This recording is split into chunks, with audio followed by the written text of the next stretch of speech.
Bonjour, c'est Anne-Sandrine Di Girolamo au micro des Ondes de l'Imo, le podcast immobilier attentif et curieux.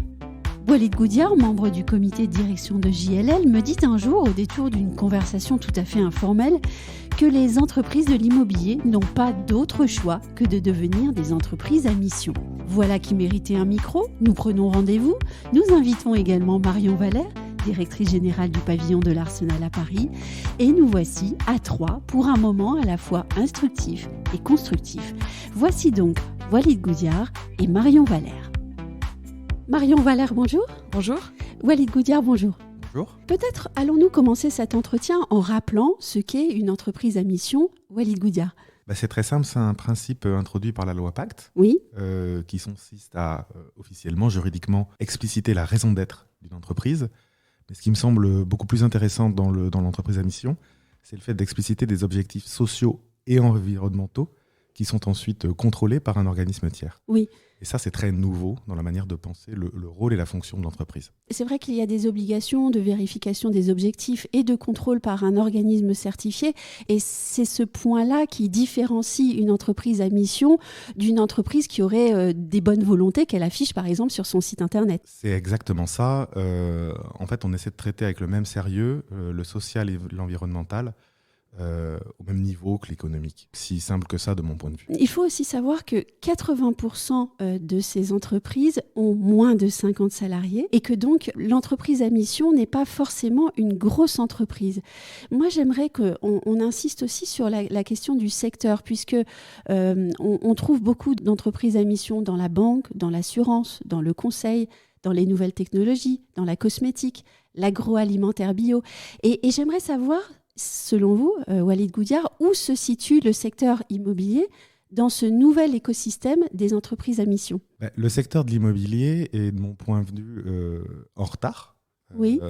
Eu égard au poids qu'il a sur la planète et son impact social, oui. La fabrique de la ville. Et même du point de vue économique aussi. Et même du point de vue économique, il a un poids colossal. En retard, mais la prise de conscience est réelle et là. Ça, c'est la très bonne nouvelle. On voit des entreprises de taille petite et moyenne bouger, et c'est bien normal, de manière plus agile et plus rapide que les grands groupes. Mais les grands groupes sont tous en train de comprendre et d'intégrer qu'ils n'ont plus le choix.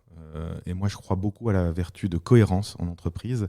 Et je pense que les grands groupes voient bien qu'il faut aller vers plus de cohérence, qu'il faut aller vers plus d'impact social et environnemental. C'est tout simplement une question de survie pour ces grands groupes.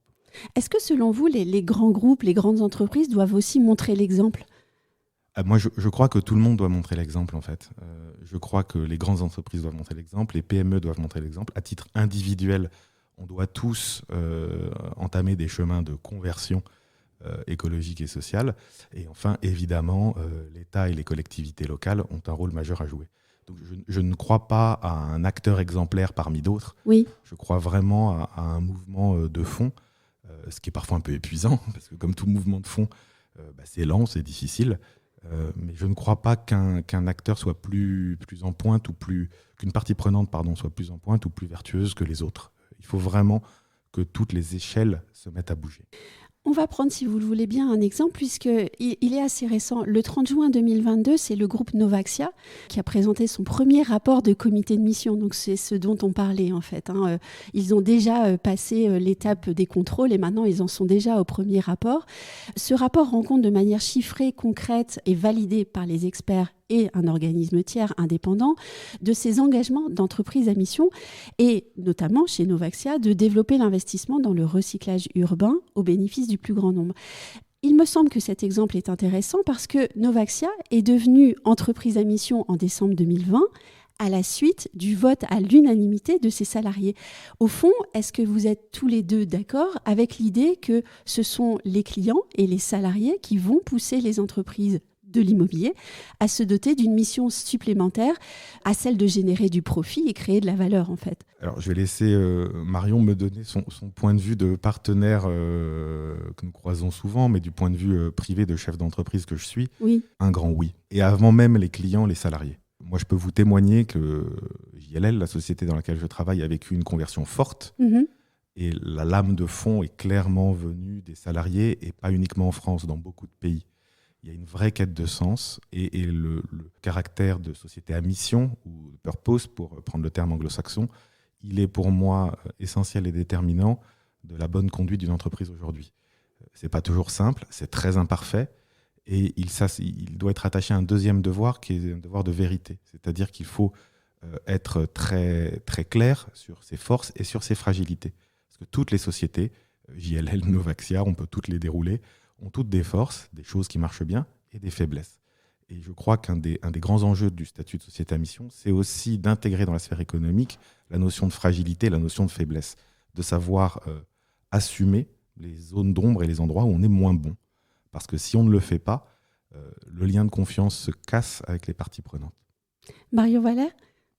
Oui, comme le disait Walid, je pense qu'il y a un mouvement de fond qui touche en réalité, d'une part, les salariés des entreprises de ce secteur, où il y a aussi peut-être un enjeu générationnel sur ces sujets-là, avec certaines choses qui deviennent inacceptables pour des nouveaux entrants dans un secteur.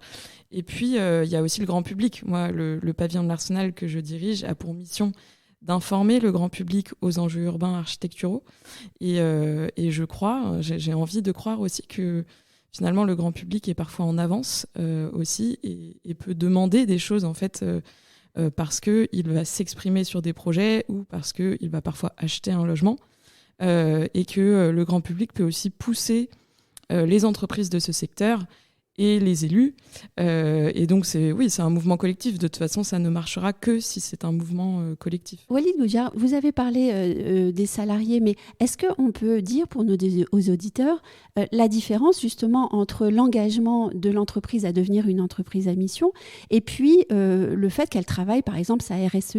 La grande différence, c'est que quand on l'inscrit dans les statuts, il y a un acte juridique fort qui lui donne une importance certes formelle, mais une importance officielle par rapport à une politique de RSE classique qui peut être prisonnière des aléas de la conjoncture économique, par exemple. Il est clair que nous entrons dans une zone de turbulence. Ça va être intéressant de voir les entreprises qui tiennent le cap, qui continuent d'investir en formation, qui continuent d'investir sur des sujets non directement palpables du point de vue de leur retour sur investissement, et celles qui sont rattrapées par, on va dire, des mécanismes compréhensibles, mais plus forcément acceptables, qui sont fondés uniquement sur l'économique. Et ça, moi, je suis aux premières loges. JLL, société cotée à New York, 100 000 collaborateurs. On a à gérer au niveau du management de cette entreprise tous les jours cette tension, tous les jours. Marion Valère, que vous inspire ce mouvement naissant, mais affirmé déjà, des entreprises à mission qui appartiennent au secteur privé, vous qui avez travaillé en tant qu'urbaniste au service de la collectivité et de l'administration? Je m'en réjouis, on en a besoin. C'est vrai que quand moi j'ai travaillé 9 ans à l'hôtel de ville pour Paris, et c'est vrai que côté public, et c'est aussi la mission du pavillon de l'Arsenal aujourd'hui, quand on demande des choses, que ce soit sur l'intégration de programmes sociaux, que ce soit sur la végétalisation, le changement des matériaux, l'essentiel c'est d'avoir du répondant côté privé. Donc c'est un peu un balai assez complexe entre les niveaux de choses qu'on va imposer, qu'on va suggérer, etc. Mais en fait l'essentiel c'est qu'il puisse y avoir une réponse du secteur privé et qu'il y ait un dialogue permanent. Et donc pour cela, je pense qu'il faut qu'il y ait une évolution profonde du modèle de certaines entreprises dans le secteur de l'immobilier, puisque face à toutes les mutations qu'on décrit, notamment le fait qu'on va plus vers de la transformation de la ville et pas uniquement de la construction neuve, le fait qu'on va conserver des bâtiments et qu'on va construire en matériaux biosourcés plutôt qu'en béton, si je cite 2 évolutions majeures. Ces évolutions-là, en réalité, demandent des changements profonds des modèles économiques des entreprises. Et donc, c'est là où ça ne peut pas être juste un élément en plus dans un rapport RSE. C'est qu'il faut que l'entreprise l'intègre dans son modèle économique, parce que sinon ça ne marche pas. Et ce que je retiens de ce que vous venez de dire, c'est finalement le mot interaction, qui est vraiment, je dirais, le moteur de ce nouvel écosystème qui est en train de se conduire. Absolument, je crois que tout ça, c'est une intelligence collective. Le pavillon de l'Arsenal joue ce rôle aussi de mise en réseau. Et on voit à quel point il y a un besoin en fait de discussion. C'est extrêmement complexe. Si vous prenez tous ces enjeux aujourd'hui, personne ne sait complètement, si vous voulez, quel est le cahier des charges parfait qu'il faut mettre en œuvre. Donc c'est un besoin de discussion permanente et c'est comme ça qu'on évolue.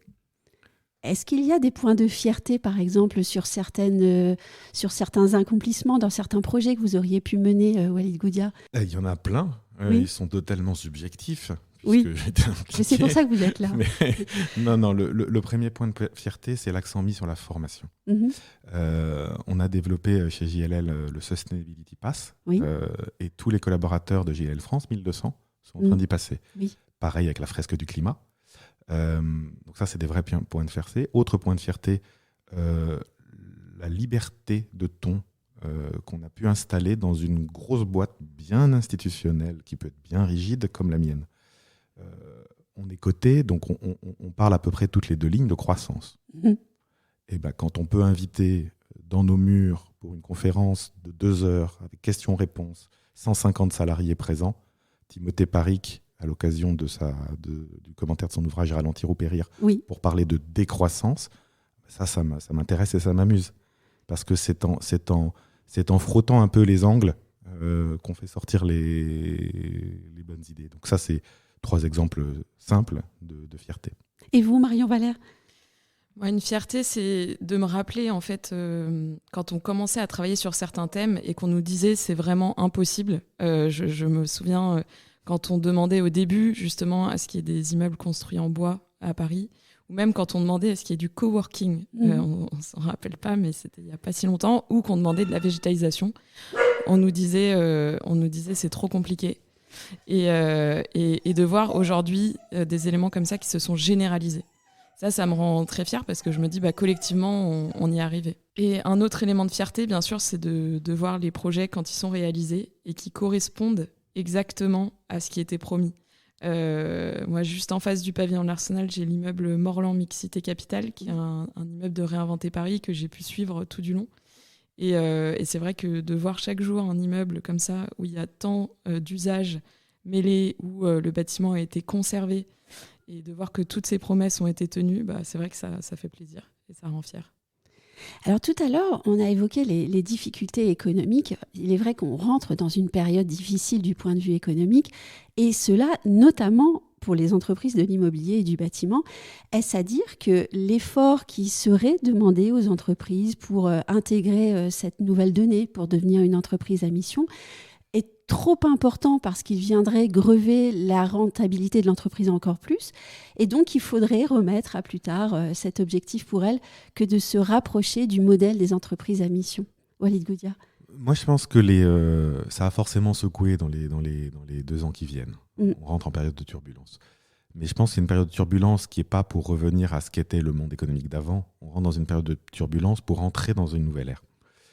Et cette nouvelle ère, c'est l'ère de la triple comptabilité. Performance économique, performance environnementale et performance sociale. Et il est certain que si on analyse ce changement avec un tiers du thermomètre, qui est l'économique, c'est insolvable. Parce qu'on est en train de parler, si je prends le seul exemple de la décarbonation du parc immobilier parisien, on est en train de parler d'un effort annuel qui est quasi équivalent au PIB de la région Île-de-France.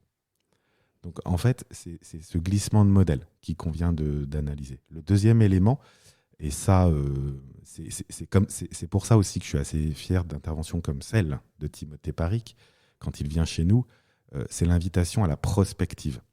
Et la prospective, ça ne veut pas dire la prévision, ça ne veut pas dire qu'on est capable de prévoir ce que sera notre monde dans 3, 5 ou 20 ans, mais c'est s'obliger à intégrer dans nos modèles un monde plus fini, où l'énergie sera hors de prix, où la construction neuve n'existera plus, où la pression sociale, à commencer par celle de nos propres salariés, sera de plus en plus forte pour pousser l'entreprise à plus de sens. Donc c'est ces exercices-là qui sont intéressants, parce qu'il est clair que si on raisonne aujourd'hui avec les ingrédients d'aujourd'hui, on arrive à beaucoup d'impasses et ça peut être désespérant. Or, il ne faut jamais désespérer et il faut vraiment se mettre en route pour intégrer ça. Et il y a des marqueurs intéressants. Je n'ai pas le droit de les citer parce que ce fonds est encore confidentiel, mais je travaille pour un gros fonds d'investissement mondial qui a monté un fonds axé sur la décarbonation. Et ce fonds axé sur la décarbonation, ils assument dans le descriptif du fonds, ils sont en pleine levée de fonds auprès de tout un tas d'investisseurs, d'afficher des rendements plus faibles que ce qu'ils auraient affiché dans un monde, entre guillemets, d'avant, même si j'aime pas trop l'expression. Et ça, c'est intéressant. Ça montre bien qu'il y a des rééquilibrages qui sont en train de s'opérer entre ces trois dimensions, l'économique, le social et l'environnemental. Et le travail sur le rééquilibrage, la prospective, c'est tout à fait l'objet de la mission du pavillon de l'Arsenal. Absolument, on est là pour accompagner ce secteur aussi dans l'invention d'un nouveau modèle. Oui. Et c'est vrai que les expositions ou les événements au pavillon de l'Arsenal permettent de dresser des voies. Je me rappelle par exemple de l'exposition Matière grise qui parlait de réemploi. C'était il y a peut-être 8-9 ans. Ah et ça aussi, à l'époque, si vous voulez, quand on en parlait, c'était vraiment nouveau, quoi. Quand le pavillon de l'Arsenal en parlait. Et aujourd'hui, des entreprises ont été créées sur ce sujet-là. Des objectifs naissent sur ce sujet-là. Et voilà, c'est ça aussi notre rôle, c'est de mettre les sujets sur la table et de proposer des solutions. D'ailleurs, en ce moment, par exemple, on parle beaucoup de décarbonation du bâtiment. Et en fait, il faut peut-être aussi rappeler qu'il y a bien plus de thèmes à aborder et de points à soulever. Absolument, c'est vraiment un changement de modèle complet. Il y a le sujet du carbone, il y a le sujet de la biodiversité. Oui. Actuellement, on a une exposition sur Paris Animal. Et on pose la question, en fait, comment doivent être conçus les bâtiments pour intégrer aussi les animaux dans la ville. Ça a un impact sur les façades, sur la manière dont on pense l'architecture. Il y a bien évidemment les enjeux sociaux et la question de, aujourd'hui, quand on crée un mètre carré, de se dire comment est-ce qu'on peut l'utiliser au maximum et qu'est-ce qu'il va apporter à la ville. C'est-à-dire qu'il n'y a pas de mètre carré gratuit en termes de matière, et donc c'est un luxe de pouvoir créer du mètre carré, et il faut qu'il apporte énormément à la ville. Il faut qu'il y ait des externalités positives de tous les bâtiments pour la ville, et donc tous ces sujets-là nécessitent des nouveaux modèles économiques. Et aussi une appréhension dans le temps, puisque je suppose que changer le rapport de l'homme à la ville, à la nature, tout cela peut prendre quelques décennies au fond. Oui, alors après, souvent on dit que le premier élément de durabilité pour un bâtiment, c'est de durer. Oui. C'est-à-dire qu'il faut revenir parfois à des choses simples aussi. Et finalement, qu'est-ce qu'il y a de mieux qu'un bâtiment qui va durer très très longtemps ? Et c'est vrai que ça me rend toujours triste quand je vois des bâtiments qui sont devenus obsolètes au bout de 10 ans, oui, parce qu'ils ont été mal conçus, ou conçus trop pour un usage ou trop pour une époque. Donc l'essentiel, c'est la durabilité dans son sens premier. Est-ce à dire que, par exemple, le concept de réversibilité du bâtiment est devenu essentiel ? Absolument. La réversibilité, et d'ailleurs, c'est intéressant de voir que le bâtiment haussmannien, oui, le modèle haussmannien est réversible. Un appartement haussmannien, il peut tour à tour être logement, bureau, cabinet de dentiste, si vous voulez. Ça se fait de manière assez simple. Donc, on doit aussi retrouver des choses qui ont été dans les fondements d'une certaine architecture et savoir le faire dans une architecture plus récente. Et ça aussi, ça peut être absolument enthousiasmant, en fait, de se dire que nos anciens avaient des solutions et qu'il faut revenir aux solutions des anciens, alors que finalement, on a souvent oublié les techniques des anciens. C'est sûr. Et dans l'architecture, alors il ne s'agit pas de dire qu'il ne faut plus inventer, qu'il ne faut plus d'architecture contemporaine, au contraire, mais de se dire que initialement, c'est vrai que les architectes avaient trouvé des solutions aussi, parfois parce qu'il y avait moins de moyens, des solutions tout à fait intelligentes, que ce soit pour des éléments climatiques ou des éléments de réversibilité. Alors, autour de cette table, il y a des gens qui sont pleins de bonne volonté, je dirais, mais il y a quand même une question à poser qui est celle de savoir comment est-ce qu'on évite le purpose washing, tout comme on cherche à éviter le greenwashing. Marion Valère.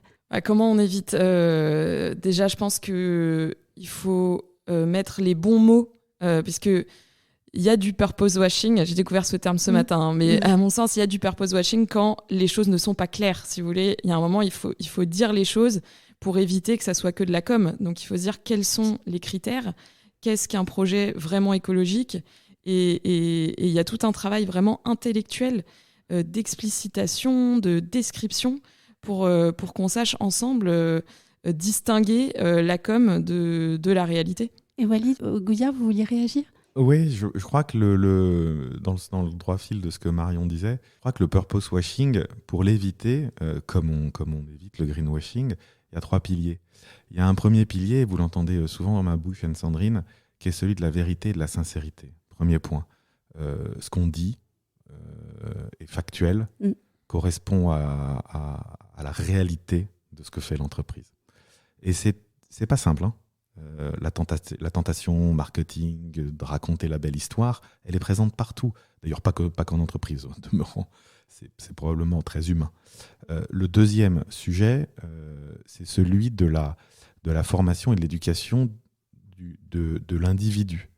C'est-à-dire que plus les individus sont formés sur les enjeux liés au changement climatique, à la résilience de notre planète, plus ils sont capables d'être critiques par rapport à toute tentation de purpose washing.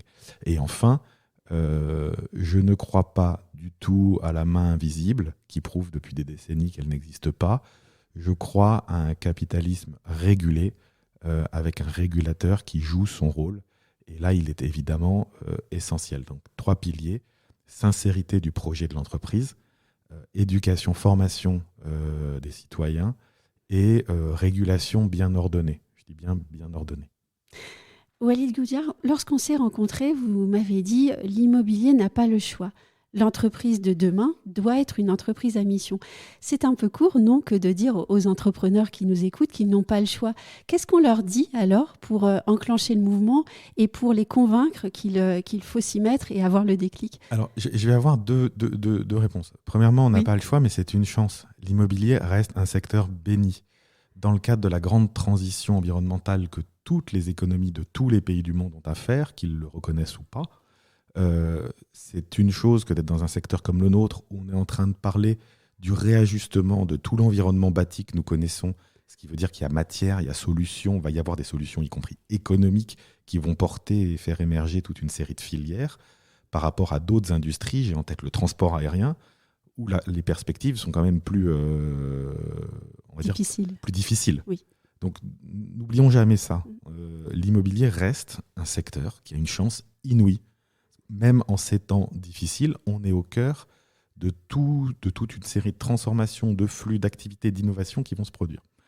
Par rapport à votre question sur l'entrepreneur, moi je suis très admiratif et très respectueux des entrepreneurs. Dit autrement, je crois qu'on ne peut pas appliquer la même exigence, tout à fait la même exigence et la même recette à une grande boîte comme la mienne, 100 000 collaborateurs, cotés, qui doit avoir les moyens de ses ambitions. Et les mêmes recettes ne marcheront pas dans l'entreprise de 5, 10 ou 15 salariés qui se lance.